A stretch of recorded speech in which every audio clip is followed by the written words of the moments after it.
po sa inyong lahat mga kaibigan. Ako po pala si Elder Sierra from Philippines. Kami po yung nag-assemble ng ganito chicken cage, layer cage. Yung paiklugan po. Ganito po ang pag-assemble niyan, sir, mga kaibigan, mga madam, mga boss. Ito po, yung feeds delivery. Ito po yung tatlong patong na feeds delivery po. Isa, dalawa, tatlo. Ito po yung pinakauna. Ito po yung magkakalat ng feeds na punta roon sa dulo. Pag napuno na po ito, yung pinakaano po yan dyan. Papunod po yan, o.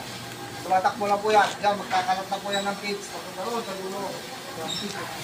Yan po. Yan, o. Ang ganda po mga kaibigan, ang ganda.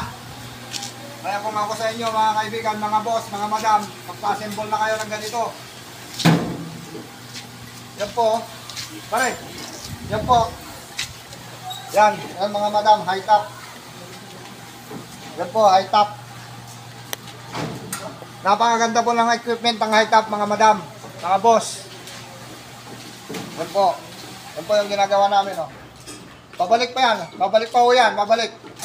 Pero, meron po siyang reverse. Pag napuno po, kulang po yung feeds, babalik po yan. Pagkakarga ulit. Tapos, babalik ulit doon. Dire-diretso yung pagkarga niya. Okay po, salamat po. Ito po yung egg belt. Pagka mag-harvest ka naman na po ng egg, ito na. Dire-diretso naman yung po po. Malaglag po yung egg nyo dito. Type! Mga kaibigan, okay? Ito po yung egg conveyor. Ito po yung nagpupunta ng iklog, papunta rito. Pag mag-harvest na po ng iklog, siya po yan. Yan, papunta po dito, pababa. Babagsak po dyan. Papunta rito. Ito po yan, yung pan na po yan, yung belt niya. Ito po. Ito po siya. Papunta rito. Yan. Mga kaibigan, ito. Ito yung belt niya, papunta dyan. Pagalon. Papunta dyan para papunta ron sa harapan. Yan po siya. Yan. Dire-diretso po yan mga kaibigan, mga boss, mga madam. Ito po. Pag nangitlog po yung manok, babagsak po dito. Yan po yung egg, papunta dyan. Dire-diretso lang po yan, pagkanyan po.